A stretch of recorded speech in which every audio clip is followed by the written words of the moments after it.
Can't hear me. Can't hear me. There we go. All right.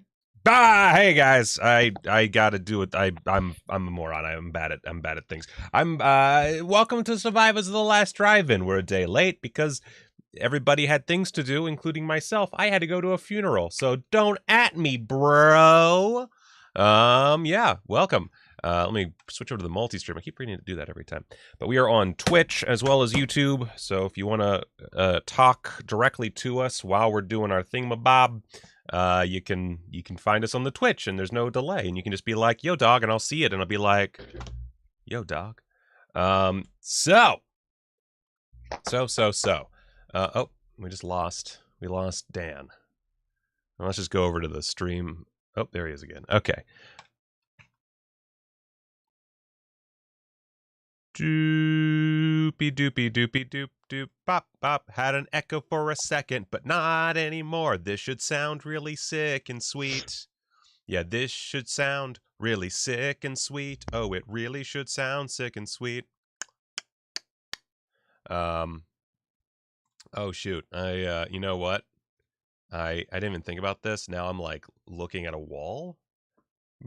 This way, this actually doesn't. This is real. Okay, wait a second. We gotta do some quick change ups. Terry, mention go. Terry and Dan, introduce yourselves while I do absolutely nothing at all. Just do some stuff. Do some stuff. Monkeys dance. Monkeys. All right.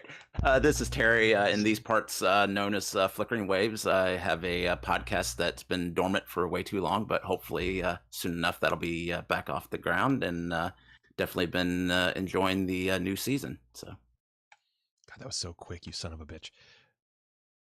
Dan. Hey there, it's Dan. Don't know if my internet connection is really bad today. I'm at my girlfriend's place, so if you can hear me, great. it's Watch Drive-In. Watch Drive-In is great. I loved both the movies that were shown this week, so I'm excited to talk about them, if I can. Cool. Look at this guy having a girlfriend. All right. So, oh wow, look at that Totoro and all the wow. That's a lot of stuffed animals there. Okay, so the girlfriend thing's just like a ruse, so that we don't talk about that. I get it. Okay, I get Yeah, you. these are all my toys.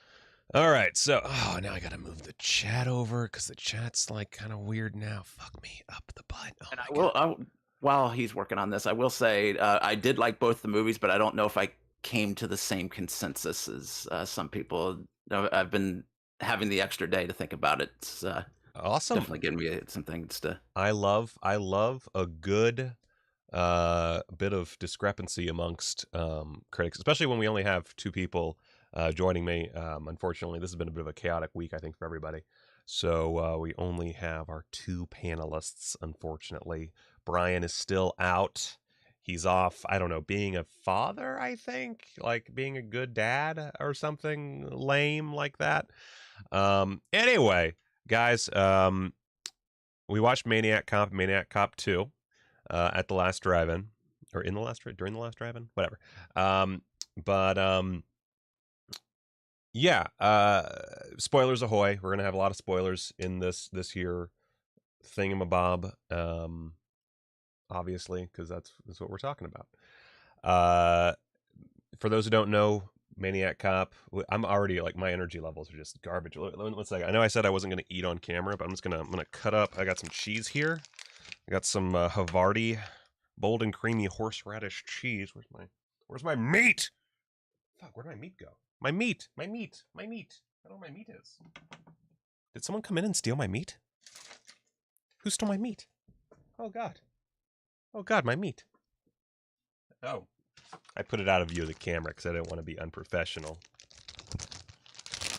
I bought one of those like Slim Jim, like big things from like Circle K or a gas station that like has the big like Slim Jim and the cheese, and like I brought it home and I was like, I don't want to eat this. Let me just move away from the camera or from the microphone real quick.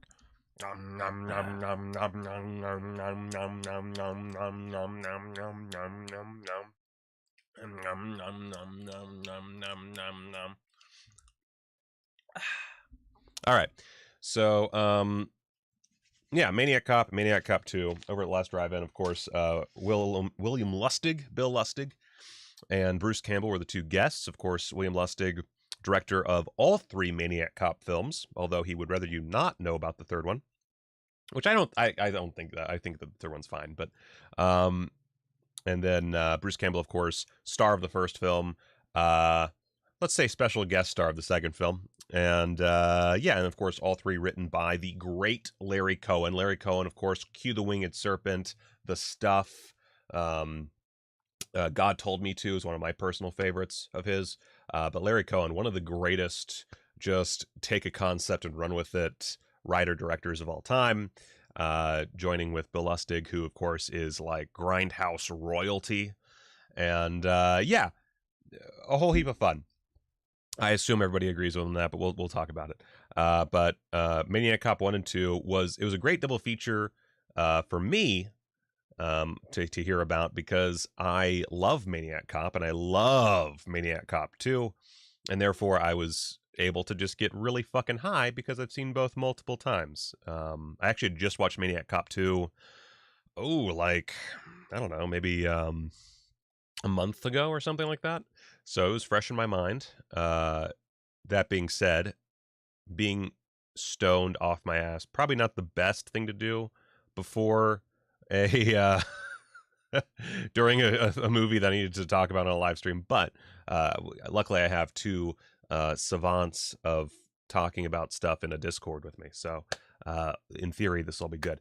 Also, for those who are just tuning in for the first time to this show, my 2 every show, it's me talking with some of my patrons from the Discord. Of course, thank you as always to Terry and Dan for being patrons of mine. It says a lot about your character. I don't really know if that's good or bad, but it says a lot either way. So anyway, with that introduction out of the way, that rambling introduction, I guess we'll just start with Maniac Cop 1 and just talk about it. And I said Larry Cohen, not Leonard Cohen. Although a Larry Cohen movie with a Leonard Cohen score would be great. That'd be pretty fun. Just a bunch of like folksies. Anyway, so Maniac Cop 1. Basically, what goes on in this here film is you got your Maniac Cop, all right? This Matt Cordell guy, back from the dead apparently, just roaming the streets of New York, fucking killing people willy-nilly, killing over here, killing over there, taking little bits of bitty revenge here and there, everywhere. And we got Tom Atkins. I don't remember his character's name. I've seen this movie like 12 times. Don't remember his fucking character's name. But we got Tom Atkins, the one and only, on his trail. And then we also have Bruce Campbell, who's a cheater, cheating on his wife, like the sumbitch he is.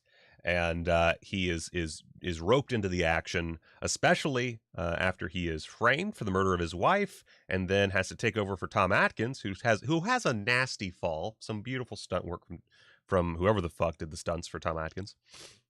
And they have to battle it out with Matt Cordell, along with who's my brain, Lori, what's her name? Are you all? Wow. Am I putting you on the spot right now? God damn it!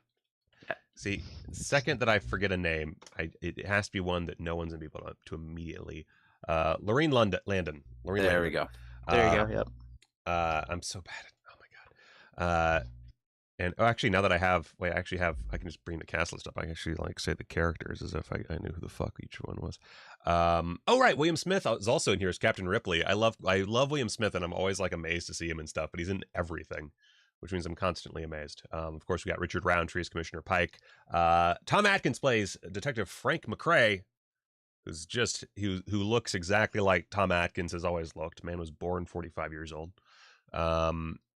And a whole bunch of other folks in there. But those are the main bunch. Of course, with Robert Zadar as Matt Cordell, the late great Robert Zadar, whose chin decimates Bruce Campbell's chin. I mean, just the greatest chin of all time. Yeah, it does. That's crazy. Yeah. Anyway, so I guess first and foremost, what did y'all think of this? What did you think of Maniac Cop? I don't remember. Had y'all both seen this before? First time? Never seen it. Yep, first time watches for both. Oh, that's exciting. Oh man. See, I'm very I'm very subjective with this because I basically in my formative like early teens grew up with Maniac Cop. I think I had maybe the first Blu-ray or the first DVD rather that I guess Blue Underground put out. I'm sure it had to be Blue Underground. Yeah, I had that old DVD, um, and I watched the ever loving fuck out of it. So, what'd y'all think for your first time watch of Maniac Cop? Terry, start us off. One of the things that jumped out right away was just kind of the fact that rather than giving us even the slightest bit of background on what's about to happen, we just kind of get dropped into um, this situation where we're just introduced to the Maniac Cop very quickly, no motive, nothing like that, which sort of kept me a little off balance as I was watching the movie until we got the flashback scene that, which of course, if you're watching it with, a Joe Bob commentary, he kind of tells you all that going in, in the opening introduction. So I guess it could have carried that on in, but I just thought it was the interesting way in terms of screenwriting that he started with, started it and then just saved the flashback for a little bit later. I almost thought it took the energy off of it in the middle because of that, but still, in terms of moving the pieces of the puzzle around to tell the story, I thought it was an interesting touch. Yeah, I'd agree that it does slow down in the middle. I think that keeping the mystery up is good. It's definitely a movie where the beginning and the ending are like super, fast and fun and enjoyable. In the middle, it does kind of slow down just a wee bit. Um, yeah, these are my panel of fucks, guys. They know that they're the panel of fucks. You guys know you're the panel of fucks, right? Yeah, saw you trademarking and all last week. Fucks. Yeah. All right, Dan, what'd you think? So I had never seen it before. I was really excited to see Maniac Cop, and I've been meaning to watch it. I was wanting to pick up the Maniac Cop 2 Blu-ray because of the Refn commentary, Nicholas Winding Refn. He's remaking this on HBO, so there should be like a show coming out soon, like a remake, and I know William Lustig is involved with it. So I've been really excited to watch it for a long time. I didn't know it came out in 1988, which I just found out by going on the IMDb, which is tight because 1988 is pretty much my favorite year in, I guess, horror, exploitation in general, just movies. I love 1988. The movie was really interesting. I again, like what Terry was saying, I didn't think like it was gonna kick off so quickly, like with the Maniac Cop. I thought there was gonna be some build up there. I kind of appreciated that it just kind of kicked off, and like there's some scenes in this movie that are like spectacular that like I'm gonna remember forever. Like there's that scene where Tom Atkins is talking to, I think it's Roundtree, and like there's that whole scene where he's like, "Yeah, man, maybe we should have like the cops looked at in our department because it could be a cop, a maniac cop." And he's like, "Didn't you try to kill yourself like a year ago?" It just went crazy, and then like that scene ends with Tom Atkins just like smiling, and it's so odd. And then there's that scene that really sticks out to me. Um, the scene where like the where that lady is like getting pulled over, her like, or her car like overheats and she like stops in the middle of the road. She's like, "You're not gonna get me," as the cop comes like up to her thing and just blows this young kid away. That stuff was so cool. Honestly, people keep saying Maniac Cop 2 is better. I like a lot of like the peaks in Maniac Cop 1. I think a lot more than even Maniac Cop 2. My only issue with Maniac Cop as of this recording right now is one issue I have in general is I need like subtitles to pay attention because I have just awful issues like hearing and like just paying attention. So subtitles are really important. And on those Joe Bob streams, there's never like subtitles on the live one. So I end up missing stuff. So I'll usually go back. So yesterday I watched all of Maniac Cop 2 again. And I watched like half of the first one. I missed some stuff. So unfortunately, I do want to go back and rewatch Maniac Cop now. But I really enjoyed Maniac Cop. Probably maybe a little bit more than the second one, but we'll get into that. Apparently, Alina is hosting the stream with 1 viewers. I didn't know this was a notification that could come up, and it caught me very off guard. But thank you for doing that, Lino. For I don't know what that really means because I'm not a Twitch person, but thank you. So Yeah, I think that there might actually be more pushback for that Maniac Cop 2 better than Maniac Cop thing than I would have expected. So you might not be all that alone there, Dan. Kat in the stream chat on the YouTube side of things. Maniac Cop, 4 out of 5. Part 2, 2.5 out of 5. Part 3, also 2.5 out of 5. And he follows that up by saying, I would only watch the first film again, and if I really wanted to, then the third, hated the second. Wow. Which, wow, Kat, I would love to know more about why you hated the second. I don't want to get too far into this immediately, but did either of you hate the second movie?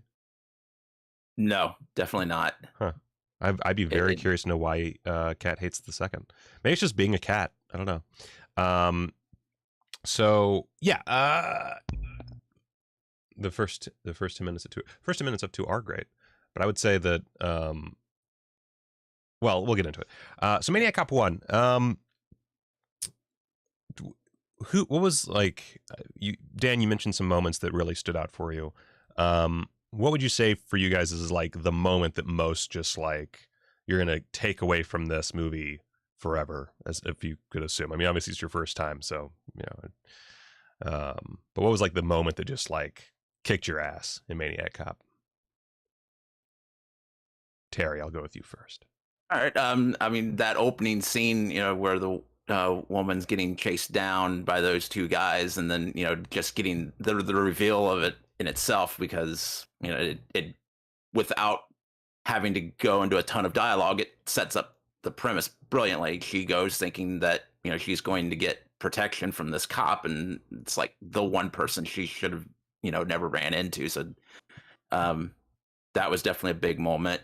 While I have some issues with the death of Tom Atkins' character in the movie, that's another great scene. And then the scene, and certainly on the show, Bruce went into it a little bit more. That final scene at the end, those would probably be the three that I would take away. I mean, like the stunt with the the stunt with the paddy wagon. I love that that woman at the start. She's not just a damsel in distress. She actually like kind of kicks those guys' asses. But she does like what you would like, almost what you would want any female character to do is they get hustled by these two goons, kick their ass, run, as you wisely do. You run, and then you see a cop, you get that cop because that cop has a gun, has permission to use that gun, has can arrest these dudes, everything you would want a smart young woman to do in an 80s horror movie. And of course, this is the one time where no, actually that's going to get you killed. So that's a great opening bit. That stunt at the end with the truck, if you've somehow not seen Maniac Cop yet, holy shit. The thing about Bill Lustig is it was either Joe Bob or Bruce says that Lustig is all about set pieces, and that motherfucker knows set pieces.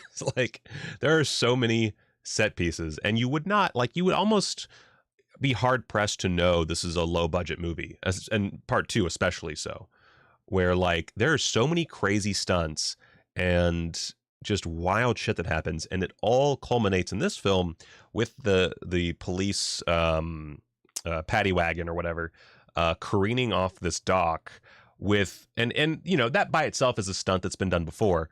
But not only does it have a driver, it also has another character who is the Bruce Campbell character, that stuntman hanging onto the side and then jumping off parallel to the paddy wagon, both into the water.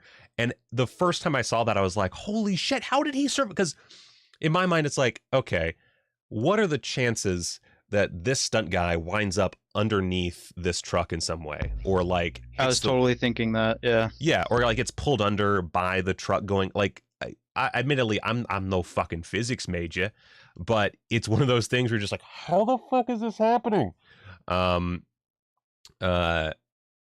it's amazing because like I feel like the obvious thing to do as a filmmaker is to find a way for like Bruce to like jump off before it goes careening, like jump off on the dock, get like a pretty simple like duck and roll type stunt from the stunt guy, easy peasy, no harm, no, it makes everybody safer and happier. But no, we got to go one step further. We got to have a guy hanging off that fucking thing, jumping off. That is baller ass filmmaking right there. And Bill Lustig, he just fucking keeps that going. Kat, by the way, has responded about his distaste for the second. I loved how 1 and 3 were more focused on the systematic issues. I guess it'd be systemic, right?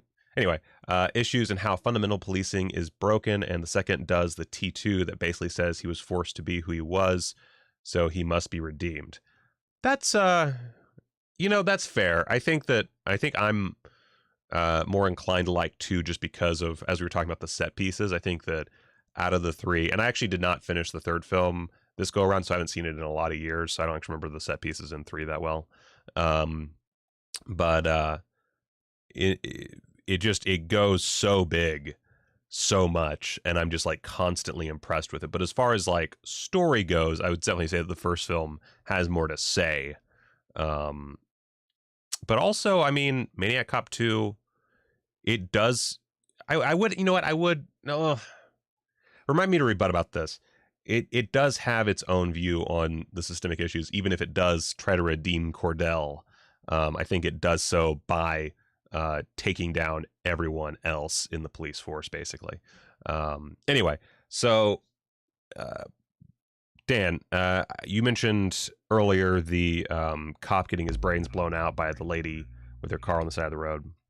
That's the scene that stuck with me the most over the years. That's the one where I'm like, that comes up into my brain all the time because it's such, I don't know. She's like, I'm not letting you get me. Yeah, it's shocking because you're not necessarily expecting it.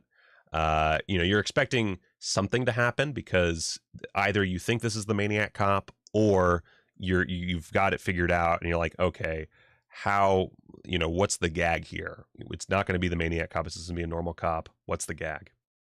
And then the gag is she has a massive fucking gun and blows his fucking brains out, which is nutterballs. Absolute nutterballs. Yeah, weirdly impressive considering how much she seems to be shaking the gun around and right down the middle of the head when we see it. And I like that it sets up the stakes very easily. Like Larry Cohen was a very tight writer. He knew exactly what he needed in a script, and there's rarely any fat in a Larry Cohen script. It was very much, here's the concept, we're going to execute this concept as perfectly as we can, understanding that we'd have a budget limitation, although even budget limitations, not always going to stop Larry Cohen's writing.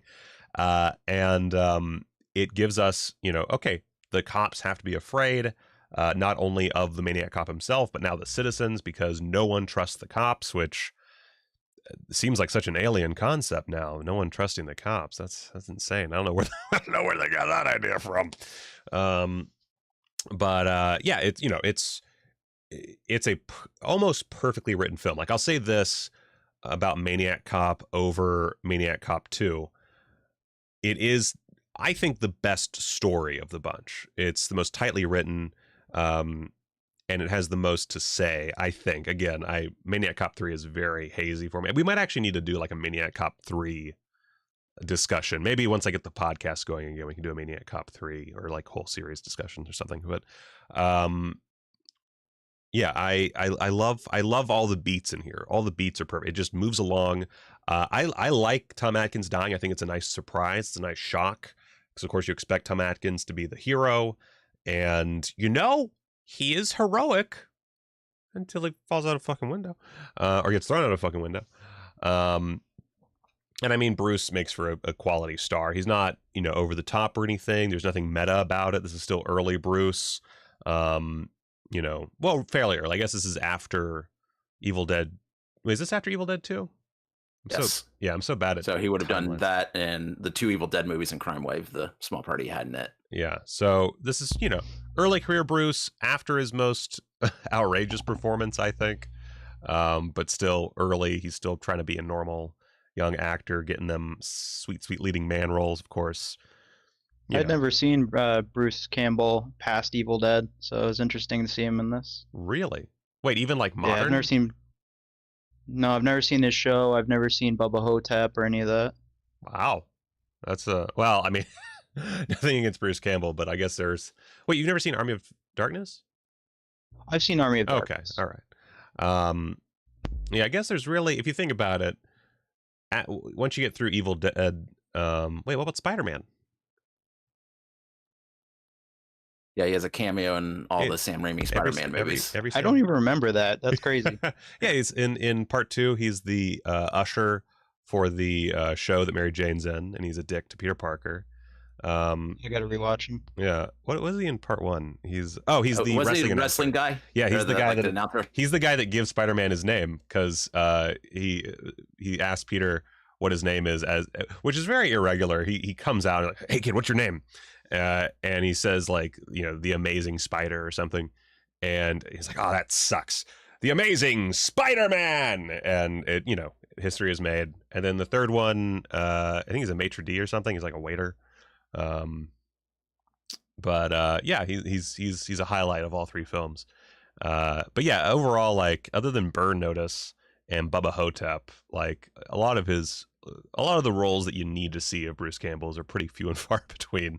Love the guy, but he's in a lot of crap, which I dislike. Yeah, Burn Notice is really good. I definitely recommend Burn Notice. It's a solid show. I knew of Burn Notice. My roommate loved that show. As they should have. Okay, so overall, Maniac Cop. I don't even know. Like, it's such a ubiquitous film that I don't even know what to bring up about it. It's tight. It's very tightly written. It's really well shot. I think the second movie again is better, but this one's more competently shot. He has his moving camera and he's doing a lot of interesting things. Of course, there's a lot of stunts and action. But it gets more overt in part 2. You get a lot more like neon lighting, a lot more setups. I think that one feels more like a B movie than the other. I think Maniac Cop honestly feels like it could, with a few adjustments, be a normal studio horror movie from the time, or horror action movie from that time. Whereas part 2, you definitely feel like, okay, this is something that a lot of people watched on video, even though it is so fucking action packed. So I don't know, anything else you want to talk about Maniac Cop? I just don't have anything to really. It's just really good. Yeah, it's really good. I'm interested to go back and watch Samurai Cop now, because when I saw that, I hadn't seen Maniac Cop yet with Zadar. Mm-hmm. So. Robert Zadar, the great Robert Zadar. I'm so sad that he's dead. Like, fun fact, Robert Zadar died where I was born, which is where most bad things happen, Pensacola, Florida. Yeah,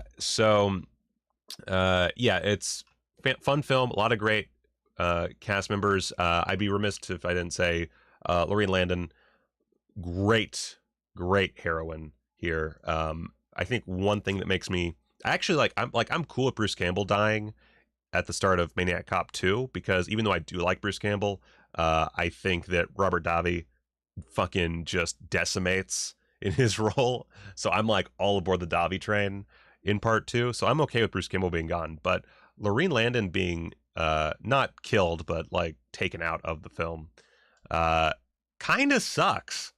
Like, because she's that good. Like, she is. So, go ahead. During the stream, I think Joe Bob was mentioning that like one actress, I think it was an actress, during the second movie had like health problems and didn't. Yeah, that was Claudia Christian. Oh, okay, different person then. Gotcha. Yeah. Wasn't sure. Yeah. And then wait, was she? I gotta remember now, because she doesn't show up. What? Does Teresa Mallory come back in Maniac Cop 3? I'm so fucking like, I wish I had stayed up to watch, but I just. Yeah, it was too late for me. Yeah. I don't know. Someone tell me if Mallory shows back up with a different actress, because I just don't remember. But either which way, Teresa Mallory, played by Lorraine Landon, cut out pretty early on, but she gets like some quality beat 'em up time with Cordell. Like, she puts up a good fight, whereas Bruce Campbell just gets fucking knocked right out of there. Just fuck it, get it done. He's done. He's gone. Fuck him. Let's see here. Yeah, considering kind of the blaze of glory that he has at the end of the first one, to see him get, kind of offed almost as an afterthought. I mean, it was a cool kill, but there was not much setup to it. That was kind of one of the knocks I have about the second one. It's, I mean, it's a bit mean. The movie moves along just fine without him, obviously, but it just, I wish at the time they would have given him just a little more to chew on. Almost like, yeah, it's one of those tough situations where it's like there's so much going on behind the scenes and they have to get rid of him. They can't use him for a long period of time. So yeah, got to do something. It would have been, I guess, nice to get like a really like gory kill from him, or to give him like a little bit of a fight, but what are you gonna do? Again, though, we got Robert Davi, and Robert Davi, like, there's just something. I think what I love most about Maniac Cop 2 is it is like chock full of just weird bullshit. There's tons of weird bullshit, and part of that is Robert Davi, who, like, in the first film, we have this sort of borderline realistic interpretation of the cops. Like, it's your standard issue. These are cops, New York cops doing the New York cop thing. And then Maniac Cop 2, fuck that. We're just going to go like hard-boiled noir character and just go for it. And then we're also going to introduce this like sort of what's his name in Maniac? Why is my what the fuck? Oh god, I'm just like falling apart. Oh nope, not that one. I just need to keep tabs open because I'm so bad with names. Sometimes people will tell me like, "Oh, you're so good at remembering names," and I'm like, "No, I'm not. I'm fucking awful at it. I can't remember shit." And I looked up Maniac Cop, not Maniac. What the fuck is wrong with me? Joe Spinell is Frank Zito. God damn. Oh yeah, Frank Zito. Yeah. So they have their like wily version of Frank Zito here, where it's like, what if Frank Zito was like a manic, crazy person? And it becomes. He was so cool though. He's so good. He's so good. Fucking Leo Rossi as Turkel is probably the performance of the series for me. He is so out there, and again, you can say that there's not as much social commentary here. It's not as subtle here, but I think that any lack of commentary is made up for by just how outlandish this character is and his relationship with Cordell. I think that they could have made the final bit of him turning on Cordell a little bit more clear. I think Joe Bob actually mentions this, where he didn't like understand at first why Turkel turns on Cordell, but like it's pretty good. Like, if you understand that, oh, he's realizing that this wasn't about breaking out and raising an army, this is actually about just killing all these dudes off, and you realize that, then his portrayal, or his portrayal of the betrayal is a little heartbreaking almost. Like, it's very like, it's like this beautiful love story that turns into a tragedy almost, buoyed by just the most wild performance. But like it's like a contained wildfire, because he never goes too far. He's always like flirting with the edges, and then he brings it back in and knows where to stop. But his limit is just so out there that the entire time your eyes are glued to this guy. Like him with the stripper, for example. Not killing the stripper or attempting to kill the stripper, but like just him watching the stripper and giving her the money, and her, throwing her top on him. Just the way he's looking at her is just like a million chef's kisses. I love it so much. I think he's really, him and Lustig's direction are really and Robert Davi are the standouts for me. Like, Robert Zadar is obviously great, but he's a physical presence, very little else going on there. Although we do get him. I think it was your comment during the stream, by the way, where you said like Maniac Cop 2 was cool because it was like Maniac meets Maniac Cop. Yeah. Yeah, cool stuff. Yeah, I love that it's basically a crossover movie. Obviously minus Frank Zito because the actor was dead. So that kind of hurts things a little bit. Joe Spinell, the great Joe Spinell.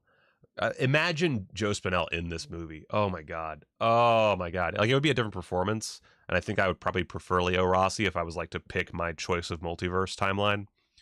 But This would have been like a Joe Spinell from what is it, The Undertaker? yes, exactly. What is that? I just, oh my god, I love him. I love Leo Rossi.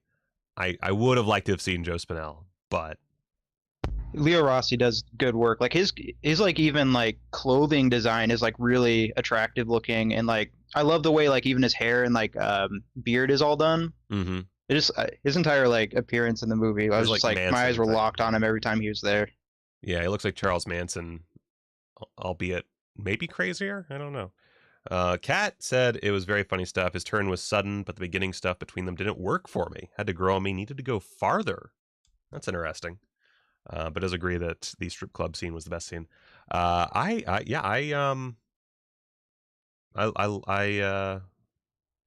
didn't have a problem with it. I also, again, this is a movie I've seen multiple times. I guess you two, what y'all think of that relationship between our two maniacs?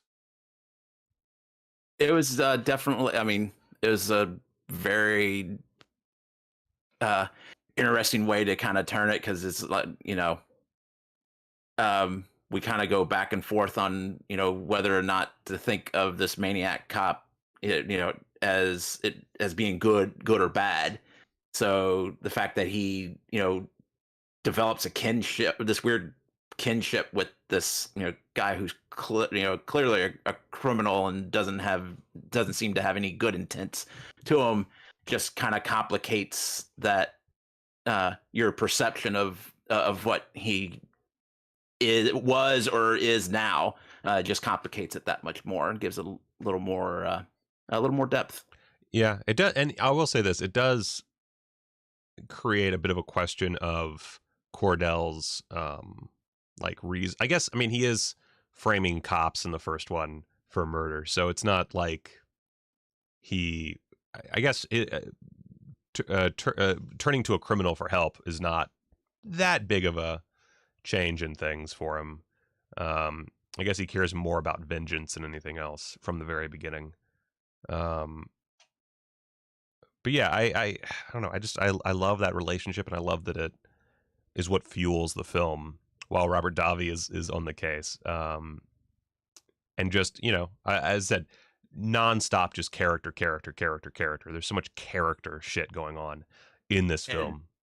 As you were talking about it earlier, is because it was talked about on the show how much of a bigger budget they had for this, and usually when you do that, there's a certain thing about low budget, especially like even though it's kind of split between New York and Los Angeles, but New York, low budget New York films around this time have an inherent sleaze to them, where I didn't get that from the setting so much in the second one, but just how as crazy as this criminal was, he almost by himself brings a certain level of sleaze to the film that gets cleaned up otherwise just because of the higher production value. Yeah, I agree. You definitely, yeah, it does almost feel like a cleaner production. Also, I really I appreciate how intent Bill Lustig was on his set pieces. I think that's the constant theme here is we just got set pieces. This is not a standard issue horror film. It is a horror action film. And we get that. Oh yeah, dude, there's people on fire in this movie that just for like minutes at a time. It's insane. He's on fire for so long, and he's just like setting other people on fire. Then they do Being jump thrown on out of a fire. building. Like, it's so much fire stuff. And then in the third film, this is one of the few things I remember very vividly, is I think it ends with this car chase. I could be wrong, but I think it ends with the car chase where the entire chase, Matt Cordell is on fire in the car. Like, Wow. Again, just like that final jump in the first film, you don't need to do this. There's 100% ways of shooting this where it is fun, action, cinema, but you don't have to do anything too wild and you can still impress everyone. But no, that's not the Bill Lustig way. No, the Bill Lustig way is, fuck it. Let's set him on fire, have him set everybody else on fire. He's going to walk into the jail cell, set that dude on fire. He's going to jump out on fire. And then sequel, I don't know. We had him jump out of a prison on fire. What if he just spins an entire car chase on fire? Oh, you mean like the car's on fire? No, No, just a just him.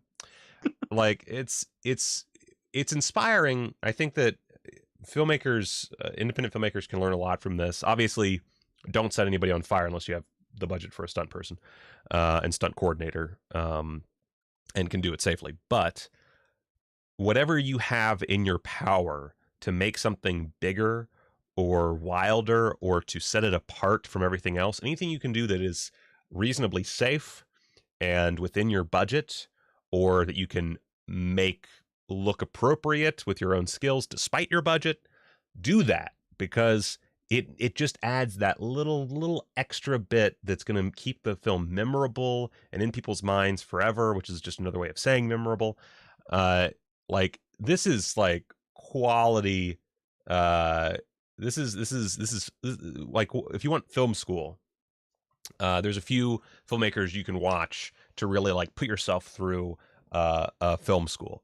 Roger Corman's one, because Roger Corman, of course, famously made Little Shop of Horrors in 2 days, which more complicated than that, but essentially true. I think, and that was that came after he did Bucket of Blood in I think a week or something. And then so you got Roger Corman, Lloyd Kaufman, Andy Milligan. Andy Milligan is, well, problem with Andy Milligan is even his fan base is like, man, this guy fucking kind of a piece of shit. This movie's kind of suck. Although Andy Milligan is, I think, for inspiration, Andy Milligan is great. Lloyd Kaufman, of course, is always a constant because just it's the sheer like just fucking do it of Lloyd Kaufman. He's like the anarchist version of Roger Corman. And then you got Larry Cohen, of course, whose directorial feats are almost unmatched. Just the things he would do to get a shot. Famously, I don't remember which movie it is off the top of my head. I'm blanking, but he wanted to get I think, fight, and he actually did this multiple times. Actually, you know what? I think this one had something to do with guns, but the one I can remember is Perfect Strangers. There's that scene, if you've seen the film, where the woman is arguing with her ex-husband or whatever, and they're in the middle of the street in public arguing, and it's a very, very fiery debate. And there's just all these people like taking it very seriously, because what's happening is he's sending these actors out to just do this on the street and filming it from far away with a zoom lens. And no one knows what the fuck's happening. And it's beautiful. He did that all the time.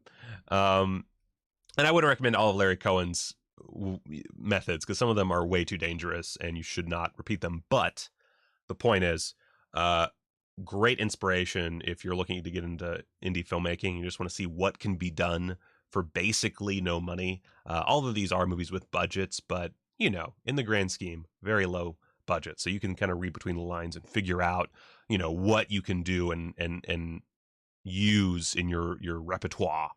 But then finally, of course, Bill Lustig is another great example. I think Maniac is one of those movies where, it's so low budget and so just like in the streets, getting what you got to get. Like you could make, I mean, don't remake Maniac, because you'd have to be like, a hobbit and know what you're doing to really get that right.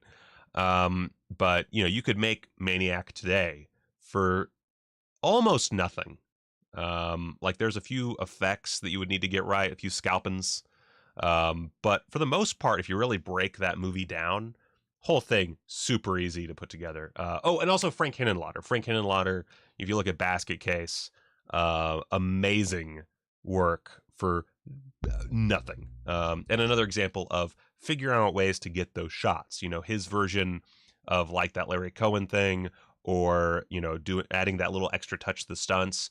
Like in Basket Case, he has his lead actor for a dream sequence run down a sidewalk buck naked, and it's a very memorable scene, and it adds that little cherry on top.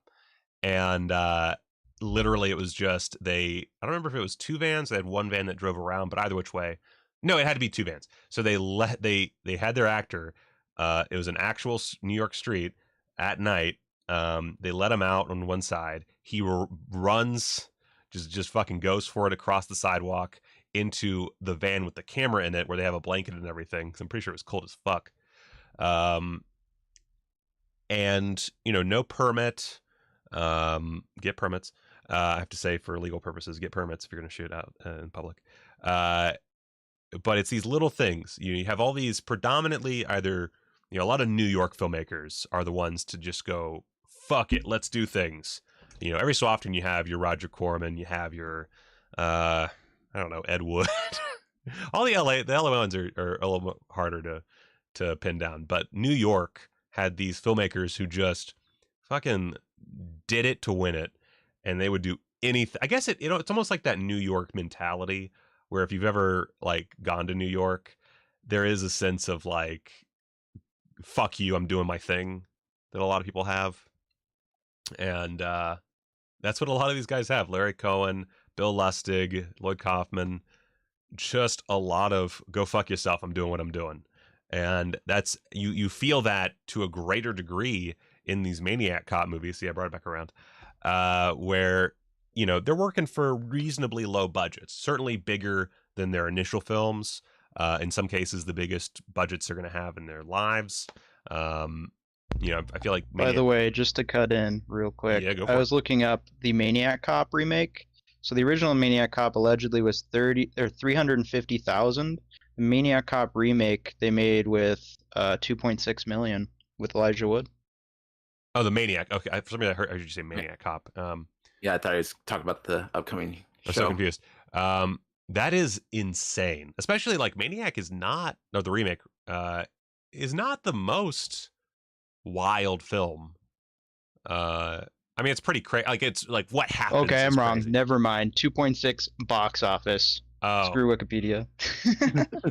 see, you gotta go on to the IMDb Pro and look these things up. You son of a bitch. But yeah,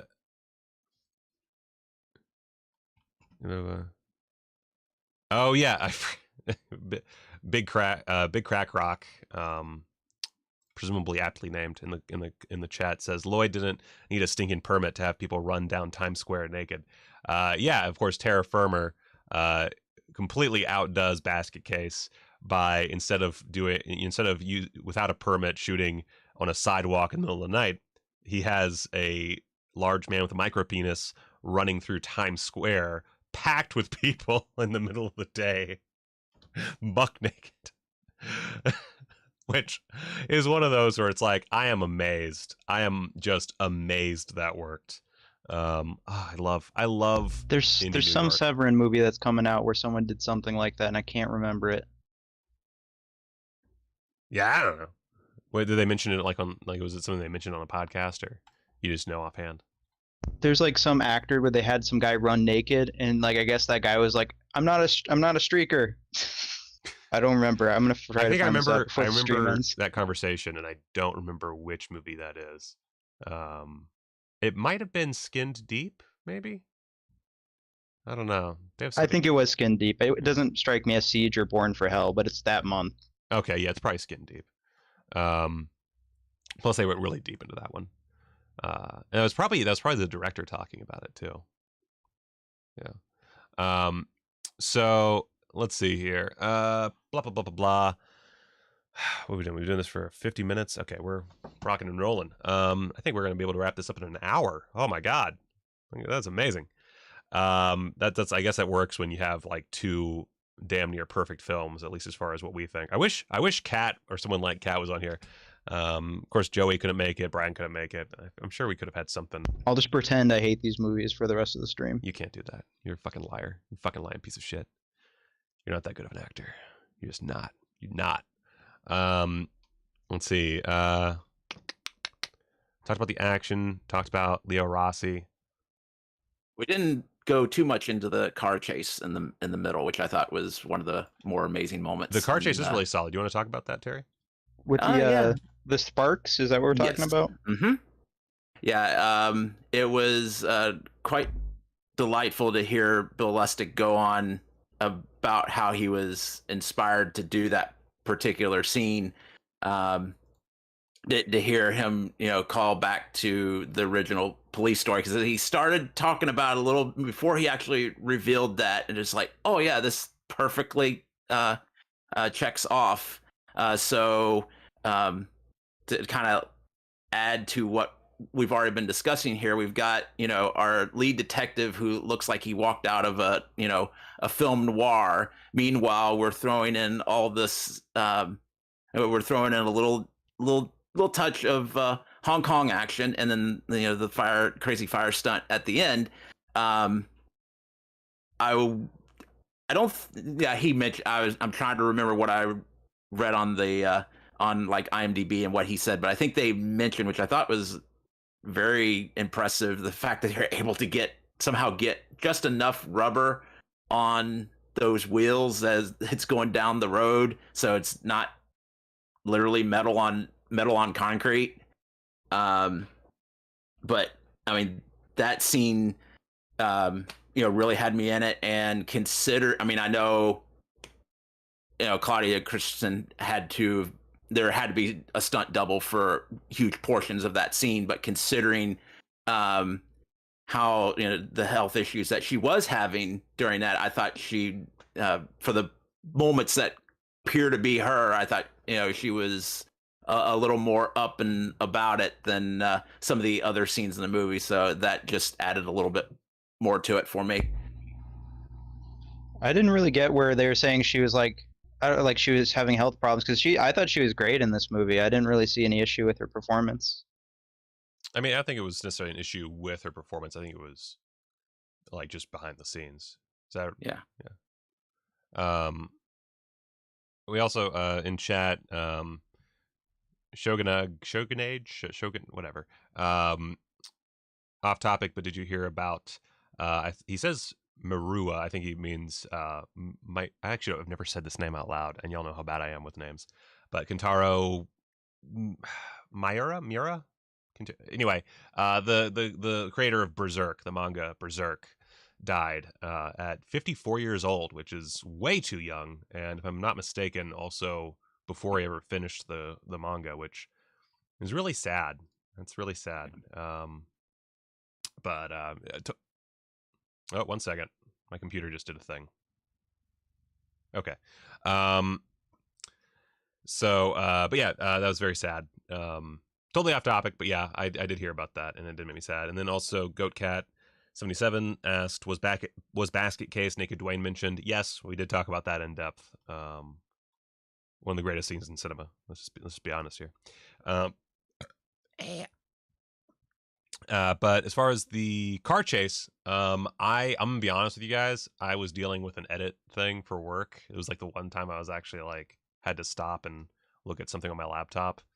So the car chase is not as fresh in my mind, but I do remember from my viewing, I don't know, again, a month ago or so, being pretty impressed with it still after all these years. It's going to look great on 4K UHD with HDR. Oh, yeah. God. Oh my God. Oh, it's like that scene where Maniac Cop is in there with Leo Rossi in his apartment, and it's all just red and dark. I cannot wait. Oh yeah. Just keep talking about Maniac Cop too. 4K UHD. Oh my God. Holy shit. Oh my God. It's so good. Yeah, I'm really excited about that. Pretty pumped. Wish we were getting Maniac 1 in 4K, but yeah. Yeah, what are you gonna do? Is Maniac Cop 1 Synapse? Yeah. Just gotta wait a few more years. Just another decade, we'll get it. It's fine. Yeah, it is what it is. But luckily, we are getting the most visually exciting on 4K. So win some, you lose some. Oh, you win some, you win some. What do we say? We're not losing. I'll get to see Bruce Campbell's awful neck prosthetic in HDR. 4K Glorious UHD. HD. Yes. By the way, this is also off topic, but someone brought this to my attention. A lot of people not talking about the Santa Sangre 4K, and I just bought this yesterday. And I think the reason is because I watched some. I haven't watched it all because what time do I have? But I love that movie already. Big Jodorowsky fan. That's probably my favorite of his movies. And I think the reason people aren't talking about it as much as they should is because it's not in UHD. It's just a normal 4K. And for those who might be, It doesn't have HDR? no, That's correct. Yeah, it's just Whoa. it's just a big ass, file. Which is fine by me. This is a bit of a tangent. I don't really give a fuck about HDR because for me I just want to see what the director and the cinematographer had in mind. And I don't really think that HDR necessarily makes that much of a difference for that. Specifically, I don't think it makes much of a difference with movies from this time period. I think that, you have a pretty set way the movie needs to look. I also don't love that it requires your TV to do the work, where like if your TV doesn't have good HDR settings, then it's not going to look as good as someone else's by virtue of those settings. Like it kind of it makes me a little frustrated. Not hugely. Like I still buy HDR, I still enjoy HDR, but I don't think it's as necessary as people seem to think. More importantly, My Dawn of the Dead Italian release is just 4K. It doesn't have HDR. And I haven't upgraded to that new second sight because I'm like, do I really need to spend like $100 for HDR when I already have it on 4K? you have to tell me. Have you watched, or did you get the second sight yet? Like physically? No, I would like to. Okay. I would be interested to see the comparison between the two. But anyway, Jodorowsky had like direct supervision of this new correction, of this restoration rather. And so to me, like if you have the director in there saying this is what I want, this is how it should look, then fuck HDR. Like what you're getting is a higher color profile. You're getting more detail either way. Like the amount of detail is not changing. It's the disc is large enough to pack in way more color information, way more quality audio. You're going to get basically everything deeper. Deeper audio, deeper color, deeper image.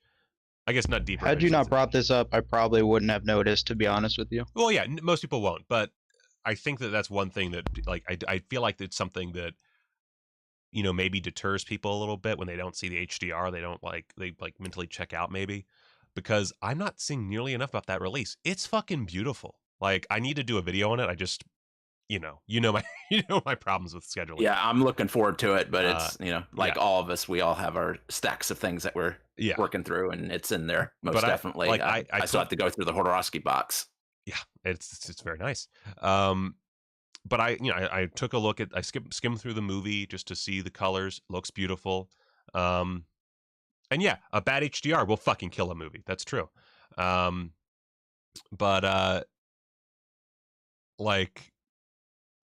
Sorry, I got distracted by that comment because that's 100% accurate. Oh, right. So I skimmed through it, and I was looking at the extras, looked at the packaging, and it's just so fucking sexy. Oh my god, I love it so much. I really just love it. Do I have it in here right now? I don't think I do. Wait, blah, blah, blah. I hope they do all their LEs like that, honestly. Yeah, it's mwah, mwah, mwah. I love that it's exactly what the director wants. So this is just an off-topic bit saying, hey guys, go buy that Santa Sangre release from Severin. It's fucking one of the. Honestly, it'll probably be in my top 10 for the year.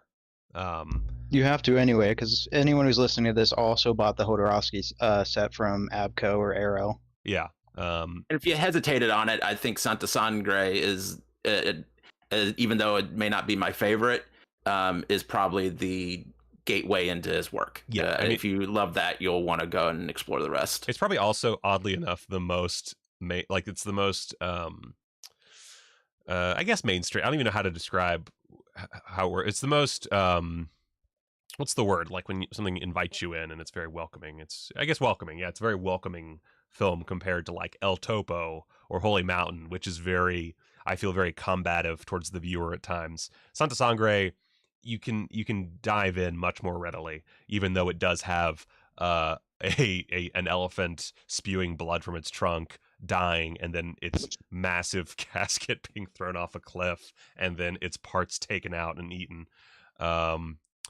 Which is not really a spoiler. That's early in the movie, but like that's the kind of movie, and it's the most welcoming of the entire bunch. If only he had been able to make Dune. I just watched that documentary with my girlfriend last night. I got to see that documentary in theaters when it was released. I was so happy. Me too. Same. Yeah. And yeah, as much as I mean, it would have been a bit of a shit show. I mean, just look at, like, you have David Lynch behind the camera, and it's still a total shit show. I think that either way, it was going to be fucking bug nuts. But I would have. I love how they were like, to... it's going to be 15 million. Oh my god. Anyway, so we got way off topic because I'm bad at staying on topic. But yeah, Maniac Cop 2. You know, it would have been nice to talk to somebody who disliked the movie or either movie, but I don't really think there's anyone who hates either movie. Like, even Kat said that it wasn't that he, you know, it was awful. It just he didn't vibe with it, or they didn't vibe with it. So Entertaining and fast paced. That it's tough to really be like, I hate this movie. yeah, like, it's just quality stuff. Like, it's probably they're probably Lustig's most digestible movies. I feel like there's a lot of people you could find who could like watch Maniac and not like it, you know. I mean, no one that we know or talk to on a regular basis, but you know, I could see how that could turn people off. But you know, Maniac Cop 1 and 2, and then maybe Vigilante, are the ones that really just, like, you could show them to anyone and people should be fucking hell yeah, bro. It's one of those movies that's just, it's a great, just sit down and watch it. It's a great party movie. It's great whatever, like whatever you want, whatever box you want to put it in, people will enjoy All it. right, my brain's exploding. I didn't know William Lustig did Vigilante, and I watched that recently. Yeah, That's crazy. Yeah, that and what's the one I'm forgetting? I always forget stuff. You know, I have a brain of an old Alzheimer's man. Oh yeah, Hitless and Relentless are the two ones I haven't seen, and then there's his somehow Uncle Sam. Yeah, he did Uncle Sam in Uncle Sam. '96, and that was essentially his last effort. And from then on, I guess he's really just been doing his Blue Underground stuff and producing, and a lot of producing credits for all them special features he's produced, like all kinds of stuff. That man is a hard worker. I do wish he would direct one more time. I don't know if that's totally. I haven't read anything as far as, you know, what his thoughts are on directing again, but I would love just one more Bill Lustig joint, just one more. I feel like it's unfair that his career ended with Uncle Sam of all fucking things. But yeah, I mean, either way. Maniac Cop 3 good? I like Maniac Cop 3. I have not watched it in so many years that I cannot say one way or the other how good it is. I do know that I was looking at Letterboxd reviews just to kind of like stimulate my memory a bit, and people seem to agree that it's pretty good. Like, most of the reviews are like, you know, Bill Lustig and Larry Cohen, you know, didn't like this, but I think it's pretty fucking good. Basically, my understanding is that people think it's not anywhere near as good as Maniac Cop 1 or 2, minus Cat, but generally really enjoy it. And like, I watched like 10 minutes of it, I think 10-15 minutes while I was getting ready for bed, and because I'm an old man, I have to do all my things, I have to get my pills in order. And I mean, it's still a beautiful film. It looks great, got Robert Davi. Of course, it picks up immediately after, just like the second film does, and it deals with basically Bride of Maniac Cop. I don't know why it's called Badge of Silence. It's a stupid fucking title. I think actually someone on Letterboxd said it should just be titled Bride of Maniac Cop, and that's 100% correct. It should be. That's the appropriate title. But you know, it's yeah. I just love Maniac Cop. Any last thoughts? As long as Lustig keeps putting out those 4Ks, I'm happy. Yeah. Oh yeah, Blue Underground. Fucking. I've certainly said some less than savory things about Blue Underground. They are, because they do tend to put out the same movie again and again, but they do it really fucking well. Like I'm not like some of their earlier releases can be a little hit or miss. In so much as there's sometimes like a distributor elsewhere that's put out a movie far better. But even with that said, like Blue Underground, total professional organization, and right now these 4Ks they're putting out just mwah, mwah, mwah, mwah, mwah, mwah, mwah. It's really something else. So great job, Blue Underground. Great job to the one and only Bill Lustig, of course. Great last drive-in with some really fantastic interviews. I think Bruce Campbell and Bill Lustig are two people you could listen to them talk just for hours and hours and not get bored. Probably I would say gosh, this has been like these last 2 weeks have been really good. I know that some people didn't like Mandy apparently. And then there's been some trepidation I think on Dead and Buried. I know that there were a lot of people that didn't like the one that I still haven't seen after Ginger Snaps. Fried Berry. Yeah, a lot of people. Yeah, it's going to probably be a fairly polarizing film. Yeah, I think even once we see it, the rest of the season play out. Yeah, I'm going to try to watch it before the next episode. I just haven't gotten around to it yet. What with all the the personal bullshit going on in my life.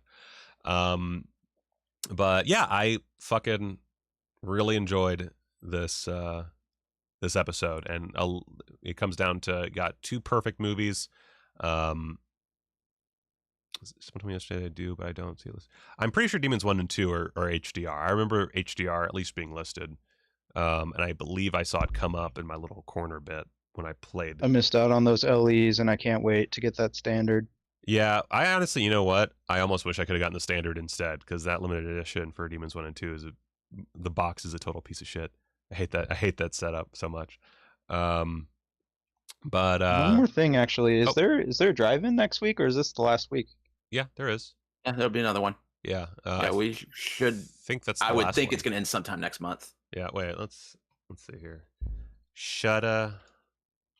Wait. It would be May 2021 releases. There we go.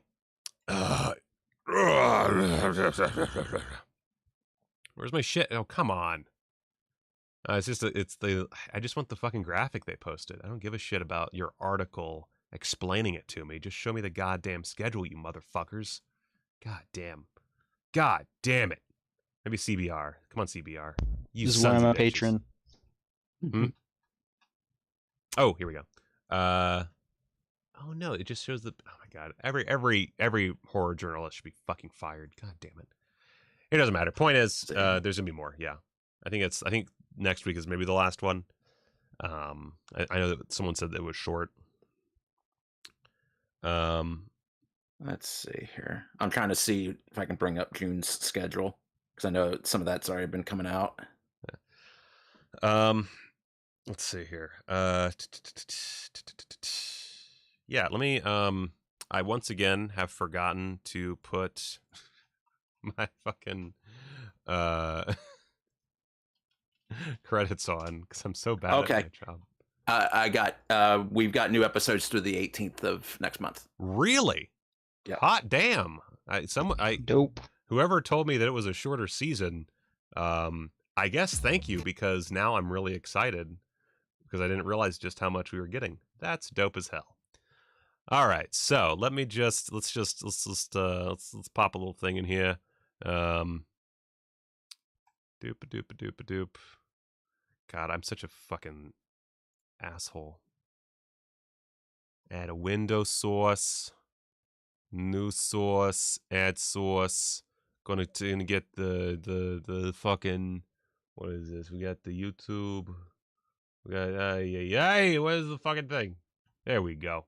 All right. Okay. We're just gonna pop this in. We're just gonna pop this in here, you guys. All right. Let's put it right there.